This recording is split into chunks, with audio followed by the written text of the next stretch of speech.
Okay, welcome back everyone to Collapse at the Center, World War, Depression, and the Rebalancing of Global Power. We're going to finish up this chapter with the recovery of Europe following World War II. Okay, the recovery in the second half of the 20th century was considerably better than what had happened and occurred in the first half of the 20th century. They rebuilt industrial economies and revived democratic systems, and the United States assumed a dominant role within Western civilization and essentially at the world at large. Europe saw some of the worst events in all of world history in the first 5 decades of the 20th century, but managed to rebuild itself into a safe and more prosperous Europe in the second 5 decades. Now, how Europe recovered.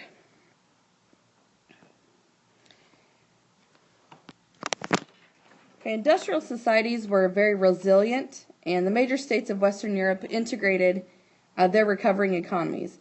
Now, there was an extension of European civilization that existed in the United States. The United States was a reservoir of resources for the whole West, and by 1945, the center of gravity of Western civilization was the United States. The United States was the only major country not physically touched by World War II. In other words, fighting did not happen on our soil. And by 1945, the United States accounted for about 50% of all of the world's production. And so a major part of the U.S. being involved in the West and their recovery is in the Marshall Plan.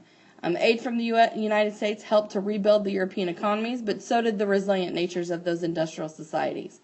And importantly, after 2 devastating nationalist wars, the nations of Europe learned to cooperate and integrate their economic interests. And this has made war between the former rivals of France and Germany unthinkable.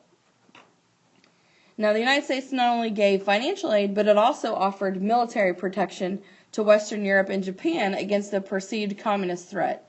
And this created a willing empire based on cooperation as opposed to conquest. And that would be NATO and America's empire by invitation. So the U.S. took a huge initiative to rebuild Europe with the Marshall Plan. It was magnificently successful. It required Europeans to really cooperate with each other, which did not happen in the first 50 years of the 20th century. And by 1951, there's a creation of the European Coal and Steel Community, also known as the Common Market, is the European Economic Community, and that was created in 1957. By 1994, that had transformed the EEC into the European Union, which most of us are familiar with today. And by 2002, there were 12 members, growing to actually 17 members, that adopted a common currency known as the euro. And the political and military security also was provided to these member nations against the Soviet threat. Now, Japan also underwent a parallel recovery process to that of Europe. U.S. occupation in Japan lasted between 1945 and 1952. It was a remarkable economic growth for 2 decades after World War II, which the Japanese so desperately needed.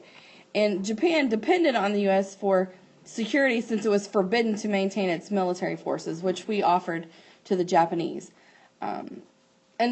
So we not only gave financial aid to Western Europe, but like I mentioned, also Japan, as well as military protection.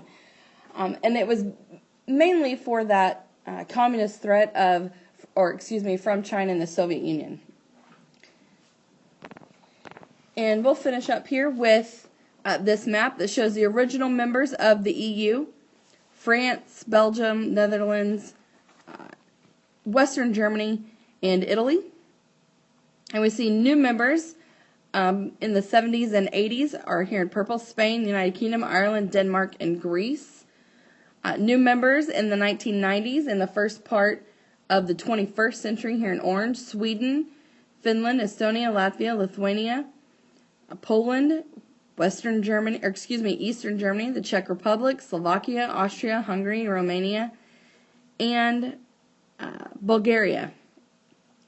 Now, as of 2007, these are candidates for membership. It's a long process, and it takes quite a bit of time. But Turkey, Croatia, and Macedonia have all applied for EU membership, and they're indicated in that greenish-brown color, or grayish-brown color. All right, guys, that finishes our Collapse at the Center chapter as we learned about World War I, the Global Depression, and World War II, and how the world recovered. I'll see you guys again for chapter 21, which is Revolution, Socialism, and Global Conflict.